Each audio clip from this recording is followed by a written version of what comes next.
Welcome to Dan and Dan's Fast Lap. I'm Dan Peters from KSOO Radio. And I'm Danny V from B102.7. See, the question is, what is this? Brought jewelry and cars. This is great. Okay, for those of you who are not members of the Catholic faith, I'm not one, I'm a Lutheran, but I'm pushing it the way it is by bringing this out. This is St. Christopher. He is the patron saint of safe travel.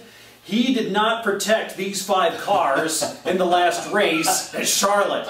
Maybe they need this on their rearview mirror then. Yes, I don't know if anyone's going to carry this medallion this week, but it would certainly help because, except for Jimmy Johnson, he's the one who doesn't have to worry this week. No, there's a lot of drivers who have to worry. I mean, coming into Kansas last week, wow, everything turned upside down, and now there's a lot of A-listers or elite drivers that need a good finish here at Kansas.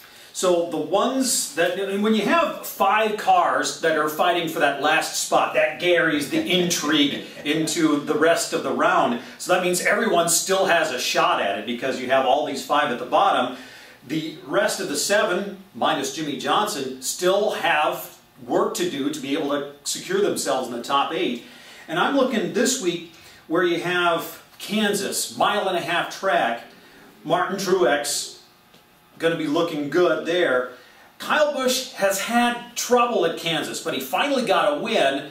We'll see if he can break the slide this week. Yeah, so, you know, I like it the way you have these all set, running this way, right into turn 1 here. And this very well could be the look of it at some point in the race with Truex out front. He's a very dominant driver. If you look back, he scored the most points the last 2 times at Kansas. He's going to be good. Like you said, yeah, Kyle has had trouble in Kansas, but I think they fixed that. Toyota's the way to go on this one. I like the fact you got Denny up here, you got Matt Kenseth over here, and you got Kurt Busch kind of running into him. I don't know if that's was meant to be or not, but that could happen. A harbinger of things to come. So how about your boy Casey Kane? Do you think you're going to have more out of him this week? You know, last week I said going in, he's kind of my dark horse guy for that particular race in Charlotte. He was very good, and albeit that was one of his best tracks, Charlotte. But I think that 5 team is really clicking on something right now. They're better at sharing information, and I look for 5 to be a factor again at Kansas. It's a 1.5 mile track. He likes racing there. He's pretty good at it. I wouldn't rule it out, but he's got some Toyotas that he needs to beat. Strong run possible from Ryan Blaney. We may have to look for I agree with you there. I agree with you there.